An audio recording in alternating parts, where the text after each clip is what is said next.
Perkenalkan, nama saya Jeffrey Samuel Adue.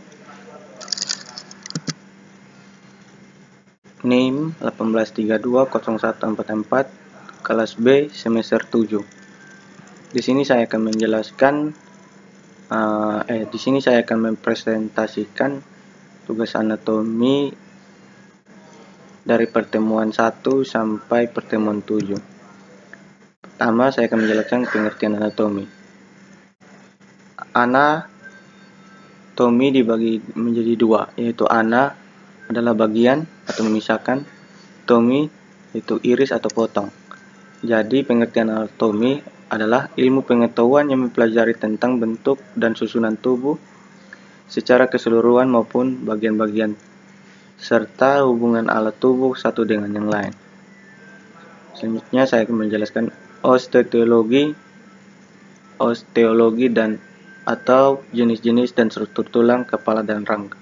Tulang pipi atau flat bone, contoh tulang dada dan tulang ubun-ubun.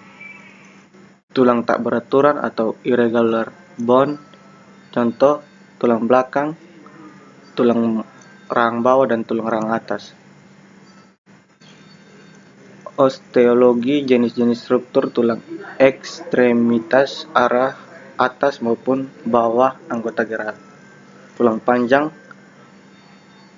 long bone, contoh tulang lengan atas atau pangkal lengan, tulang paha atau tungkai atas, tulang asta dan tulang pengumpil. Tulang pendek atau short bone, contoh tulang-tulang telapak tangan dan tulang-tulang jari tangan. Hubungan antara tulang yang tidak memungkinkan adanya gerak, artrologi, jenis persendian, sinartrosis, pembagian dan contoh-contohnya. Hubungan antara tulang yang tidak memungkinkan adanya gerak, contoh sinartrosis adalah persendian antara tulang tengkorak. Jenis persendian diarthrosis dengan segala pembagian dan contoh-contohnya. Sendi ini memiliki 3 kategori, yaitu sebagai berikut. Sinfibrosis, yaitu jaringan ikat yang menyatukan bagian tulang, contohnya seperti hubungan antara bagian sejumlah tulang tengkorak. Sinkrindosis, yaitu bagian jaringan tulang rawan lain yang menghubungkan bagian tulang, contohnya hubungan yang terjadi di antara bagian ruas tulang belakang. Syndesmosis, yaitu bagian tulang yang menghasilkan terjadinya sebuah proses gerakan dalam batas tertentu, contohnya tibia fibularis inferior.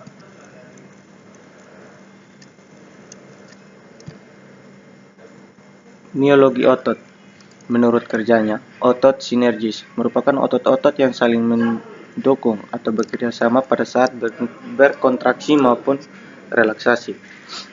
Otot antagonis merupakan otot-otot yang kerjanya berlawanan. Artinya jika salah satu otot berkontraksi, maka otot yang lain akan berelaksasi. Otot lurit. Otot lurit yang disebut juga dengan otot rangka atau serat lintang yang bekerja di bawah kesadaran. Otot polos disebut juga dengan otot tak sadar atau otot visceral, otot alat dalam. Otot jantung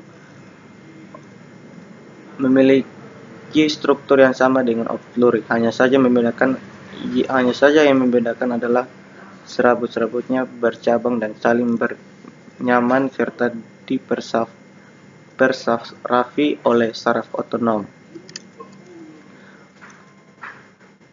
Artrologi, pembagian otot menurut peran kerja otak, jenis kontraksi, dan gerakan otot. Pembagian otot menurut peran kerja otak dan gerakan otot. Otot rangka, jenis otot ini memiliki peran penting untuk menciptakan gerakan dalam tubuh. Terdapat lebih dari 600 otot rangka di dalam tubuh manusia. Otot rangka membentuk sekitar 40% dari berat tubuh seseorang. Ketika sistem saraf memberi sinyal, otot untuk berkontraksi, kelompok otot bekerja sama untuk menggerakkan kerangka. Otot jantung merupakan jenis otot tak sadar. Otot jantung hanya dapat ditemukan di jantung. Jenis ini membentuk dinding jantung dan menciptakan denyut yang teratur dan berirama yang memompa darah ke seluruh tubuh dan dari sinyal dari otak. Otot polos akan membentuk dinding organ berlubang, saluran pernapasan, dan pembuluh darah. Gerakannya yang seperti menggelombang mendorong aktivitas melalui sistem tubuh, seperti makanan melalui perut atau urin melalui kandung kemih. Pembagian otot menurut jenis kontraksi. Kontraksi 1. Kontraksi otot isotonik. Kontraksi isotonik mempertahankan ketegangan konstan dalam otot sepanjang perubahan otot. Hal ini dapat terjadi hanya ketika kekuatan maksimal otot yang berkontraksi melebihi total beban pada otot. Kontraksi otot isotonik dapat berupa konsentris, otot lebih pendek, atau eksentrik, atau otot memanjang. Kontraksi otot konsentris adalah jenis kontraksi otot di mana otot-otot mempersingkat untuk menghasilkan kekuatan. Ini biasanya terjadi pada otot yang berkontraksi karena mekanisme filamen geser, dan itu terjadi di seluruh otot. Kontraksi tersebut juga mengubah sudut sendi di mana otot melekat karena mereka dirangsang untuk kontrak sesuai dengan mekanisme filamen geser. 3. Kontraksi otot eksentrik. Hasil kontraksi eksentrik dalam pemanjangan otot. Kontraksi seperti mengurangi kecepatan sendi otot, bertindak sebagai rem untuk kontraksi konsentris, dan dapat mengubah posisi kekuatan beban. Kontraksi ini dapat menjadi sukarela dan tidak sukarela. Selama kontraksi eksentrik, otot memanjang sementara di bawah ketegangan karena kekuatan lawan yang lebih besar dari gaya yang dihasilkan oleh otot. Daripada bekerja untuk menarik bersama dalam arah kontraksi otot bertindak untuk mengurangi kecepatan sendi pada akhir gerakan atau mengontrol reposisi beban. Kontraksi otot isometrik. Berbeda dengan kontraksi isotonik, kontraksi isometrik menghasilkan kekuatan tanpa mengubah panjang otot.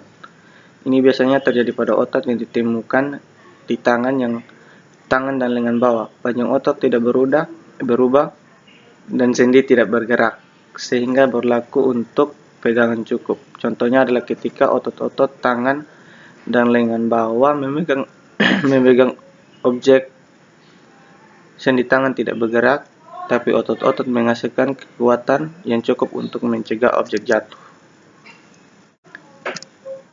Sekian dan terima kasih.